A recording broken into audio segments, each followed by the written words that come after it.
Welcome back everybody to DSE. This is episode 4. Today we're going to look into the front pad swap actually for the S2000. Now this is basically a continuation of episode 2, balancing your brakes. Now working on this car is exceptionally easy. So all you have to do is just get this 12mm loose and this 12mm removed. Now with the 12mm removed, it's very easy to just flip the caliper open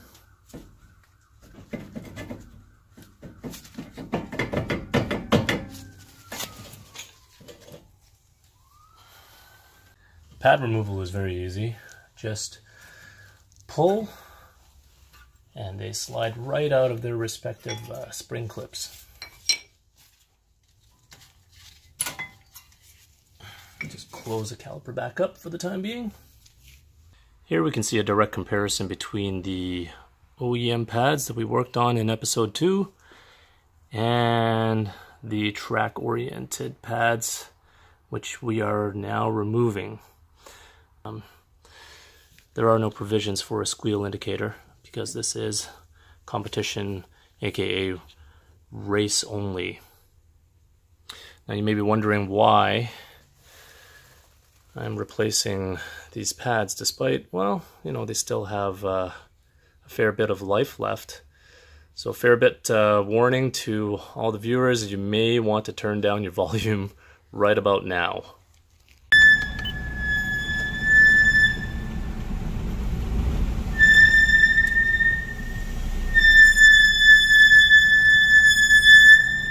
So, yeah, this is another reason why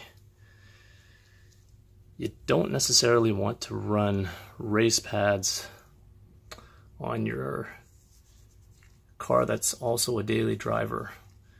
You can see some micro stress cracks, stress fractures, and in general this is completely grooved, much like a vinyl record. Now unfortunately we're not going to be replacing the rotors for the time being, but hopefully it's going to get rid of the squealing.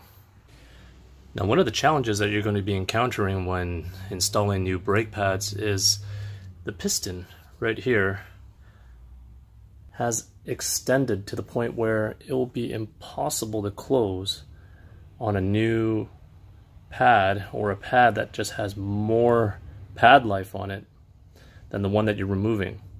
Now, of course, in order to combat this, there are a variety of tools out there, specialized ones that you can use to compress the piston.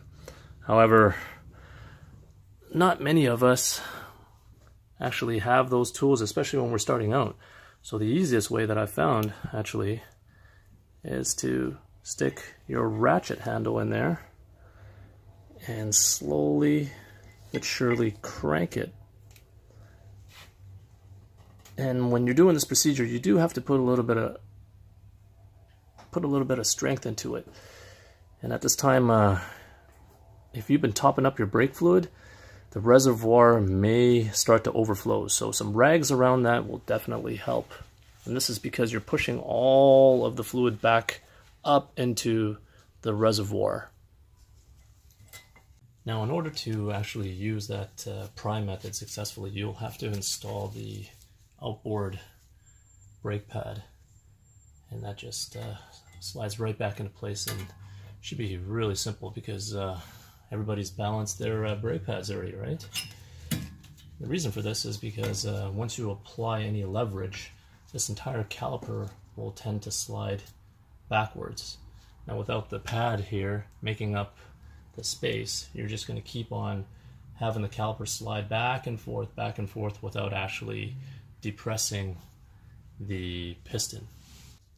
Sometimes these spring clips will be completely loaded with brake pad deposits, and all you need to really do is just scrape it off with a screwdriver and maybe hit it with a little bit of brake clean, and everything is going to be nice and smooth in terms of the install. Okay, after much effort, the piston has finally been depressed, and as you can see, it's not been damaged by all the wedging and prying that I've been doing, and that's because this metal is actually very, very hard, and as it should be, since it's part of the braking system. So all that's left right now is to install the inboard pad and tighten up the 212s, and we're good to go. All right, some final thoughts here. Anytime that you swap brake pads and you don't change the rotor, you can expect that the immediate response that you're used to with your braking system is probably not going to be there for the first couple of stops.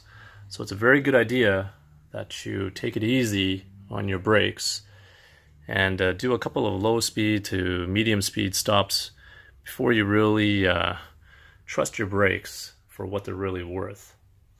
So anyway, that wraps things up for DSE Part 4.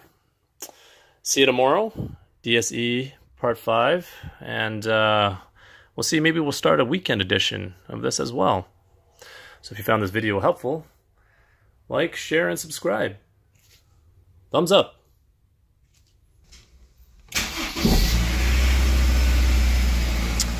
One more thing that I forgot to mention to you guys is right after your pad swap, you may experience your initial pedal to be low all the way to the floor. Not to worry, it generally comes back with a couple of pumps. And this is just because the fluid that you've displaced is moving back into the caliper itself. So enjoy your brakes!